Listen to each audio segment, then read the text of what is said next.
அனைவருக்கும் வணக்கம். இது சாரதி லா ஸ்டடீஸ். சாரதி லா ஸ்டடீஸில் ட்ரேட் யூனியன் பற்றி பார்க்க போகிறோம். இதற்கு முந்தின வீடியோவும் நம்ம அதை தான் பார்த்தோம். இப்போ ரெஜிஸ்ட்ரேஷன் ஆஃப் ட்ரேட் யூனியன் உங்களுடைய வினாத்தாளில் அடிக்கடிக்கு கேட்கக்கூடிய ஒரு டாப்பிக்காகவும் இது இருக்குது. அது மட்டுமல்ல, ட்ரேட் யூனியன் என்ற ஒரு டாபிக் உள்ள கிட்டத்தட்ட ஒரு 20 மதிப்பெண்களை கவர் பண்ணுற மாதிரி கேட்குறாங்க. மிக எளிமையாக ஸ்கோர் பண்ணக்கூடிய ஒரு டாப்பிக்கும் கூட.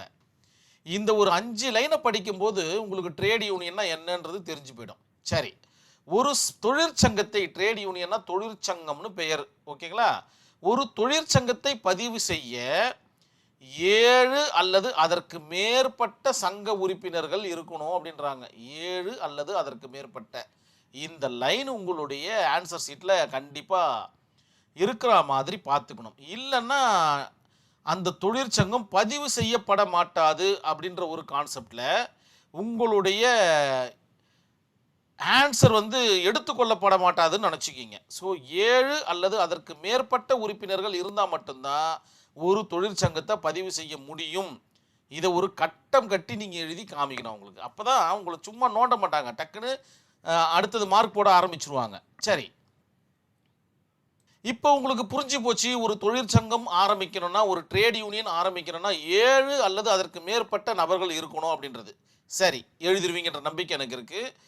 தொழிற்சங்க விதிகள் மற்றும் தொடர்புடைய விவரங்கள் தொழிற்சங்க பதிவாளரிடம் ஒரு விண்ணப்பத்தை சமர்ப்பிக்க வேண்டும். 7 பேர் சேர்ந்துட்டீங்களா? 7 பேருக்கு என்னென்ன பதவின்றதை நீங்களே நிர்ணயிச்சிக்க வேண்டியதுதான்.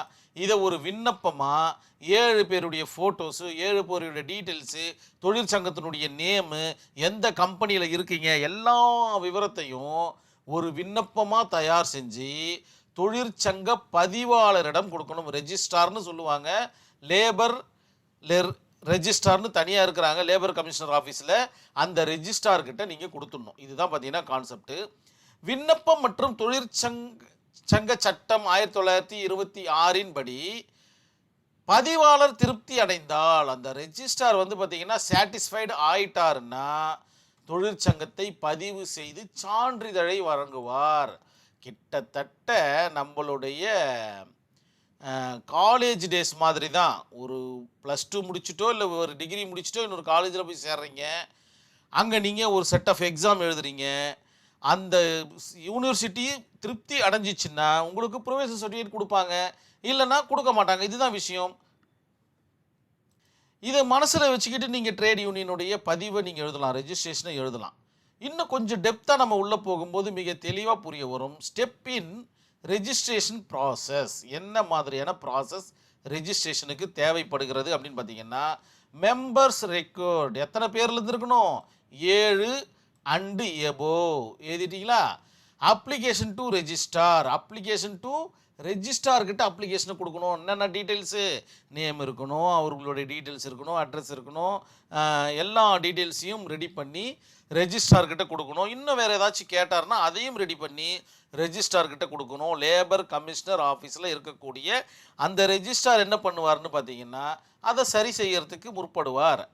அடுத்தது பார்த்தீங்கன்னா சப்மிஷன் ஆஃப் ரூல்ஸு. இதெல்லாம் பார்த்தீங்கன்னா பக்கத்துலேயே செக்ஷனும் போட்டிருக்கேன் பாருங்கள். சப்மிஷன் ஆஃப் ரூல்ஸ்னால் என்னென்னா, உங்களுடைய ரூல்ஸை நீங்கள் சப்மிட் பண்ணணும். என்னுடைய தொழிற்சங்கத்திற்கு உண்டான விவகாரங்கள் இவ்வளவு, இதற்காகத்தான் இந்த தொழிற்சங்கம் உருவாக்கப்படுகிறது என்ற விவரத்தெல்லாம் நீங்கள் அதில் தெளிவுபட தெரிய வைக்கணும். Other documents, in case any other document நீடுன்னு கேட்டாங்கன்னா நீங்கள் அதையும் கொடுக்க வேண்டிய நிலைமை ஏற்படும். ரெஜிஸ்ட்ரார் என்ன பண்ணுவார்? செக்ஷன் 7 பிரகாரம் உங்களுடைய அப்ளிகேஷனை வெரிஃபை பண்ணுவார். வெரிஃபை பண்ண உடனே என்ன பண்ணுவார்? செக்ஷன் 8 பிரகாரம் ரெஜிஸ்ட்ரேஷன் நடக்கும். ரெஜிஸ்ட்ரேஷன் நடந்ததுக்கப்புறம் என்ன நடக்கும்? செக்ஷன் 9 பிரகாரம் உங்களுக்கு அதற்குண்டான சர்டிஃபிகேட்டை தருவார். இதுதான் பார்த்தீங்கன்னா ப்ராசஸ். இந்த 7 ப்ராசஸில் உங்களுக்கு சர்டிஃபிகேட்டு மிக எளிமையாக கிடச்சிரும். மேக்ஸிமம் பார்த்தீங்கன்னா இதை டினை பண்ண மாட்டாங்க. ஏன்னா அவர்களுக்கு ரெக்கார்டே பார்த்தீங்கன்னா 7 நபருக்கு மேலே இருக்கணும். ஏதோ ஒரு காரணத்துக்காக இருக்கணும். இவ்வளோதான் விஷயமே. இப்போ ஒரு ட்ரேட் யூனியன் ரெஜிஸ்ட்ரேஷனுக்கு உண்டான ப்ராசஸ் உங்களுக்கு ஒரு ஐடியா கிடச்சி போச்சு. இப்போ உங்ககிட்ட ஒருத்தர் ட்ரேட் யூனியனை ரெஜிஸ்டர் பண்ணணும்னு வராங்கன்னா, நீங்கள் அவங்களுக்கு மிக இலகுவாக பதில் சொல்ல ஆரம்பிச்சிருவீங்க. நீங்கள் இப்போ எடுத்துகிட்டு வா, இந்த டீட்டெயில்ஸ் எடுத்து கொடுங்க, இந்த டீட்டெயில்ஸை கொடுங்க, இந்த டீட்டெயில்ஸை கொடுங்கன்னு ஒவ்வொருத்தருக்கும் தனித்தனி அஃபிடேவிட் ஒன்று போடுவீங்க. இதை எடுத்துகிட்டு போயிட்டு லேபர் கமிஷனர் ஆஃபீஸில் இருக்கிற அந்த ரெஜிஸ்ட்ரார் கிட்ட கொடுப்பீங்க. அங்கே ஒரு ஐடியா ஒன்று கேதர் ஆகும். ஸோ உங்களால் கண்டிப்பாக ஒரு ட்ரேட் யூனியனை இக்கணம் முதல் உங்களால் ரெஜிஸ்ட்ரேஷன் பண்ண முடியும். அப்படி ரெஜிஸ்ட்ரேஷன் பண்ண அந்த ட்ரேட் யூனியனுடைய ரைட்ஸ் என்னன்றது தான் இந்த இடத்துல தெளிவாக சொல்லியிருக்கு. ஆஃப்டர் ரெஜிஸ்ட்ரேஷன் ட்ரேட் யூனியனோட ரைட்ஸ் என்ன அப்படின்னு பார்த்தீங்கன்னா, பர்ச்சேஸ் ஓன் ப்ராப்பர்ட்டி. கிட்டத்தட்ட 1 கோடி ரூபாய் ட்ரேட் யூனியனில் சேர்ந்து போச்சு ஜென்ரல் ஃபண்டா அப்படின்னா, 1 கோடி ரூபாய் மதிப்புள்ள ஒரு ஓன் ப்ராப்பர்ட்டி நீங்கள் பர்ச்சேஸ் பண்ணலாம். இல்லைன்னா ஒரு செட்டப் அமௌண்ட்டை வந்து பேக்கப் வச்சுக்கிட்டு மிச்சம் இருக்கிற அமௌண்ட்டை வச்சு நீங்கள் ஓனாக ப்ராப்பர்ட்டியை பை பண்ணலாம். அது அசையும் சொத்தாகவும் இருக்கலாம், அசையாத சொத்தாகவும் இருக்கலாம். ஒரு தொழிற்சங்கத்துக்கு ஒரு வாகனம் வேணும் அப்படின்னு ஆசைப்பட்டீங்கன்னா தாராளமாக ஒரு வாகனத்தை வாங்கலாம். இதுதான் பார்த்தீங்கன்னா அந்த தொழிற்சங்கத்தினுடைய ரைட்ஸ். லீகல் ரெமிடிஸ், இன்கேஸ் ஏதாச்சும் ஒரு ப்ராப்ளம் வருது மெம்பர்ஸுக்கு, கிட்டத்தட்ட ஒரு 500 பேர் இருக்கக்கூடிய ஒரு தொழிற்சங்கத்தில் ஒரு சட்டன் குரூப்புக்கு மட்டும் ஒரு ப்ராப்ளம் வருதுன்னா, அந்த ப்ராப்ளத்துக்கு உண்டான லீகல் ரெமிடியை தொழிற்சங்கத்திலேருந்தே நம்ம யூஸ் பண்ணிக்கலாம். அந்த ஜென்ரல் ஃபண்டிலேருந்தே நம்ம உபயோகப்படுத்தி அட்வொகேட் ஃபீஸு, கோர்ட் ஃபீஸு இதெல்லாம் நம்ம யூஸ் பண்ணிக்கலாம். இந்த ரைட்ஸ் இந்த ட்ரேட் யூனியனுக்கு ரைட்ஸ் இருக்குது அப்படின்ற மாதிரி சொல்கிறாங்க.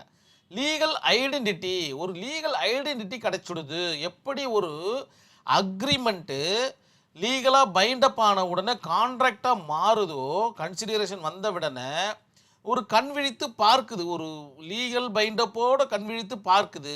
அந்த மாதிரி ரெஜிஸ்ட்ரேஷனுக்கு அப்புறமா இந்த ட்ரேட் யூனியன் லீகலாக பார்க்க ஆரம்பிச்சிடும். அதனுடைய பார்வை சட்டத்திற்கு நேராக மாறிவிடும் என்றதை உங்களுடைய ஆன்சர் ஷீட்டில் மிக நேர்த்தியாக எழுதுங்க. Get full power maintain to all, எல்லா பவரும் அதுக்கு கிடைச்சிருது. இது ஒரு கம்பெனி மாதிரி. ஒரு கம்பெனி ரெஜிஸ்ட்ரேஷன் பண்ண உடனே எப்படி ஒரு பவர் கிடைக்குதோ, அதே போல் ஒரு ட்ரேட் யூனியன் ரெஜிஸ்ட்ரேஷனுக்கு அப்புறமா முழு பலம் அதுக்கு கிடைச்சிருது. என்ன வேணாலும் நியாயமான முறையில் சட்டத்தின் மூலமாக தீர்த்து கொள்ளலாம் அப்படின்ற ஒரு லீகல் பைண்டப்பும் இதுக்கு கிடைச்சிடுது. இப்போ ஸ்டெப்பின் ப்ராசஸ் தெரிஞ்சு போச்சு, ஒரு ரைட்டு தெரிஞ்சு போச்சு. ரைட்டுனாவே அதோட டியூட்டிஸும் நமக்கு தெரிஞ்சிருக்கணும். என்னெல்லாம் மிஞ்சி போனால் எல்லாத்துக்குமே பார்த்திங்கன்னா அந்த மெம்பர்ஸுக்கு ஒர்க் பண்ணுறதுக்கும் எம்ப்ளாயர்ஸுக்கு ஒர்க் பண்ணுறதுக்கும் தான் அந்த ட்ரேட் யூனியன் இருக்கும். மிக இணக்கமான ஒரு சூழல் ஏற்படுவதற்காகவும் அவர்களிடம் ஏற்படும் சச்சரவுகளை பேசி தீர்ப்பதற்காகவும் இந்த மாதிரியான விவகாரங்களுக்கு தான் இந்த ட்ரேட் யூனியன் யூஸ் ஆகும். இப்போ change the name of trade union, ஒரு நேம் வச்சு நம்ம ரெஜிஸ்டர் பண்ணிட்டோம். இப்போ அந்த நேம் வேண்டாம், பெரும்பாலான உறுப்பினர்கள் பார்த்திங்கன்னா இந்த நேம் வேண்டாம், நம்ம வேறு நேம் வைக்கலாம் அப்படின்னாங்கன்னா தாராளமாக மாற்றலாம். என்ன சொல்கிறாங்க இங்கே, 3/2 பங்கு மெம்பர்ஸ் இன்ட்ரெஸ்டாக இருந்து அவங்க அஃபிடேவிட் கொடுத்தாங்கன்னா ட்ரேட் யூனியன் நேமோயே சேஞ்ச் பண்ணிடலாம். கிட்டத்தட்ட இந்த ஸ்டெப்பின் ப்ராசஸ் மாதிரியே தான் இதுவும். அதற்கென்று ஒரு அப்ளிகேஷன் இருக்கும், அதை ஃபில் பண்ணிவிட்டு எத்தனை பேர் அதில் இன்ட்ரெஸ்டாக இருக்கிறாங்கன்ற அவங்களுடைய சிக்னேச்சரை போட்டுட்டு அவர்களுக்கு உண்டான அஃபிடேவிட் ஒன்று வச்சுட்டிங்கன்னா போதும், உங்களுடைய ட்ரேட் யூனியனோட நேம் மிக எளிமையாக சேஞ்ச் ஆகிவிடும். அப்படி கஷ்டப்பட்டு வாங்கின அந்த ட்ரேட் யூனியனை கேன்சல் பண்ண முடியுமா அப்படின்னு கேட்டிங்கன்னா கண்டிப்பாக முடியும். தோற்றம் என்று ஒன்று இருந்தால் முடிவு என்று ஒன்று இருக்கும். அதே போல தான் உருவாக்கம், ரெஜிஸ்ட்ரேஷன் ஒன்று இருந்ததுன்னா அதை கேன்சல் பண்ணலாம். என்ன பண்ணணும், அதுக்கும் அதே மாதிரி தான் ஒரு அப்ளிகேஷன் கொடுக்கணும். என்னென்ன ரீசனுக்காக கேன்சல் பண்ணலாம் அப்படின்ற ஒரு விவகாரத்தை மிக தெளிவுபட சொல்லியிருக்காங்க. Fraud R mistake. இப்போது ஜென்ரல் ஃபண்டு ஒன்று இருக்குது. அந்த ஜென்ரல் ஃபண்டை பார்த்தீங்கன்னா நீங்கள் தவறுதலாக யூஸ் பண்ணிட்டீங்க, மிஸ்யூஸ் பண்ணிட்டீங்க. ஒரு 10 லட்ச ரூபா செலவாக வேண்டிய இடத்துல 20 லட்ச ரூபா கணக்கு காமிச்சிட்டிங்க. இதெல்லாம் பார்த்தீங்கன்னா ஃப்ராட் அண்ட் மிஸ்டேக்கில் வரும். இந்த மாதிரி இருந்துச்சுன்னா ட்ரேட் யூனியனை கேன்சல் பண்ணிடலாம், ரெஜிஸ்ட்ரேஷனே கேன்சல் பண்ணிடலாம். யார் கேன்சல் பண்ணுறது? இது இந்த பவர் யாருக்கு இருக்கிறது? ரெஜிஸ்ட்ராருக்கு இருக்குது அப்படின்ற மாதிரி சொல்லப்படுது. நம்மளா போயிட்டு கேட்கறது கிடையாது, அவங்களா கேன்சல் பண்ணுறது. உங்களுக்கு புரிய வரும்னு நினைக்கிறேன். ரெஜிஸ்ட்ரார் இன்ட்ரெஸ்ட் எடுத்து கேன்சல் பண்ணக்கூடிய விஷயங்கள் நம்மளாகவும் கொடுத்து கேன்சல் பண்ண வச்சுக்கலாம். அப்படி இல்லைன்னா இந்த மாதிரி தவறுகள் நடைபெறும் போதும் கேன்சல் ஆகும். இஃப் நோ சஃபிஷியன்ட் மெம்பர்ஸ், 6-7 நபருக்கு குறைவாக ஆயிடுறாங்க அப்படின்னும் போது ஆட்டோமேட்டிக்காக அது கேன்சல் ஆகிடும். அந்த ஒரு சட்டத்துக்குள்ளவே அது வராது. ட்ரேட் யூனியன் ஆக்ட் 1926க்குள்ளவே அது வராது.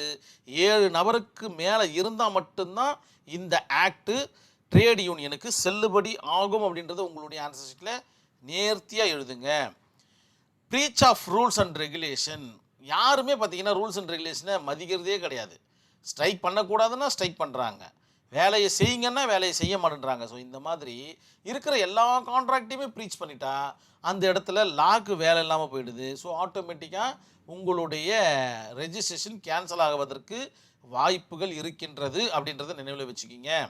அதன் பிறகு பார்த்தீங்கன்னா டிஸ்சொல்யூஷன் ஆஃப் ட்ரேட் யூனியன். இப்போ தான் பார்த்தீங்கன்னா நிறுவனத்தை கலைத்தல். எனக்கு நிறுவனமே வேண்டாங்க, 7 மெம்பருக்கு கீழே கம்மியாகிட்டா ஆட்டோமேட்டிக் ஆகுது, ஆனால் 500 பேர் இருக்கிறாங்க, எங்களால் மெயின்டைன் பண்ண முடியல, இந்த நிறுவனம் எங்களுக்கு வேண்டாம் அப்படின்னு ஆசைப்பட்டீங்கன்னா தாராளமாக அதை கலைக்கலாம். செக்ஷன் 27 பிரகாரம் என்ன பண்ணணும், அதுக்கு ஸ்டெப்ஸு எப்படி உருவாக்குவதற்கு ஒரு ஸ்டெப்ஸ் இருக்கோ அதே போல் அதை கலைப்பதற்கும் ஸ்டெப்ஸ் இருக்குது. நோட்டீஸ் டு ரெஜிஸ்டார் 14 டேஸ்க்குள்ளே அவருக்கு ஒரு நோட்டீஸ் ஒன்று கொடுத்துடணும். இந்த மாதிரி எங்கள் நிறுவனத்தை நாங்கள் கலைக்க போகிறோம், இந்த ரீசனுக்காக கலைக்க போகிறோம் அப்படின்ற மாதிரி ஒரு நோட்டீஸை ஒன்று கொடுத்துட்டிங்கன்னா போதும். அதுக்கப்புறம் என்ன பண்ணோம், obey the all dissolution rules. இதற்கென்று ரூல்ஸ் இருக்குது, அந்த ரூல்ஸை தெளிவாக பின்பற்றப்பட வேண்டும். அதன் பிறகு இந்த அப்ளிகேஷன் வந்த உடனே என்ன பண்ணுவார் ரெஜிஸ்டாரு, ரோல் ஆஃப் ரெஜிஸ்டார் வந்து விசாரிக்க வேண்டிய இடத்துல விசாரிப்பார். என்ன பிரச்சனை உங்களுக்கு, ஏன் இந்த ட்ரேட் யூனியன் டிசொல்யூஷன் கேட்குறீங்க, ஏன் அதை கலைப்பதற்குண்டான காரணங்கள் என்ன, இந்த மாதிரி எல்லா விவகாரங்களையும் கேட்பதற்கு அவருக்கு அதிகாரம் உண்டு அப்படின்றத நினைவில் வச்சுக்கிங்க. எல்லா விஷயத்தையும் சொல்லிட்ட பிறகு அவர் இஃப் சாட்டிஸ்ஃபைட் ரெஜிஸ்டார் வந்து சாட்டிஸ்ஃபை ஆகிட்டாருன்னா ட்ரேட் யூனியனை டிசொல்யூஷன் பண்ணுவதற்கு ஆணையிடுவார். எப்படி சர்டிஃபிகேட் ரெஜிஸ்ட்ரேஷன் பண்ணுவதற்கு ஆணையிட்டாரோ அதே போல் அந்த சர்டிஃபிகேஷனை கேன்சல் செய்து ட்ரேட் யூனியனை கலைப்பதற்கும் அவர் ஆணையிடுவார் அப்படின்றத நினைவில் வச்சுக்கிங்க. அப்படி கலைச்சிட்டதுக்கு அப்புறமா என்ன நடக்கும் அப்படின்னு பார்த்தீங்கன்னா ஜென்ரல் ஃபண்டுன்னு ஒரு கான்செப்ட் இதுக்கு முன்னாடி நம்ம போன வீடியோவில் பார்த்தோம். General fund distribute all members. ஒரு 1000 ரூபாய் இருக்குது, 500 பேர் இருக்கிறாங்கன்னா விகிதாச்சார அடிப்படையிலோ இல்லை சம அடிப்படையிலோ எல்லாருக்கும் பிரித்து கொடுத்துருவாங்க. அசையும் சொத்து அசையா சொத்து இருக்குதுன்னா அதை விற்று அதனுடைய பணத்தை எல்லா மெம்பர்ஸுக்கும் பிரித்து கொடுத்துருவாங்க. இதுதான் பார்த்தீங்கன்னா இந்த ஜென்ரல் ஃபண்டுடைய கான்செப்ட். இதுவும் உங்களுடைய ஆன்சர் ஷீட்டில் இருக்கணும். அதன் பிறகு பார்த்தீங்கன்னா trade union legally exit, legal பைண்டப்போடு அது வெளியே போயிடுது அப்படின்ற மாதிரி சொல்லப்படுது. ஸோ இவ்வளோ விவகாரங்கள் பார்த்தீங்கன்னா ரெஜிஸ்ட்ரேஷன் ஆஃப் ட்ரேட் யூனியனில் நீங்கள் எழுதணும். ஒரு 5 பக்கங்களுக்கு மிகாமல் எழுதணும். அதன் பிறகு கேஸ் ஸ்டடி பார்த்தீங்கன்னா அந்த பெங்களூரு வாட்டர் சப்ளை கேசஸ் இருக்குது பார்த்தீங்களா, அதை நீங்கள் எழுதலாம். நீங்கள் இந்த கேஸ் ஸ்டடி பார்த்தீங்கன்னா உங்களுடைய ஆன்சர் ஷீட்டில் இல்லாமல் இருக்கக்கூடாதுன்னு இதற்கு முன்னாடியே நான் தெளிவாக சொல்லிட்டேன். ரொம்ப ரொம்ப ரொம்ப முக்கியமான கேஸ் ஸ்டடி. கலெக்டிவ் பார்கெனிங் அப்படின்ற ஒரு கான்செப்ட்லையும் இதே கேஸ் ஸ்டடி வரும். நம்ம அந்த இடத்துல இந்த கேஸ் ஸ்டடியை ஃபுல்லாக டிஸ்கஸ் பண்ணிக்கலாம். அது மட்டும் இல்லாமல் இதற்கென தனியாக ஒரு வீடியோ இதற்கு ஃபுல்லாக பார்த்தீங்கன்னா உங்களுக்கு இந்த கேஸ் ஸ்டடிக்கு உண்டான டீட்டெயில்ஸ் உங்களுக்கு தெரிஞ்சிருக்கும்.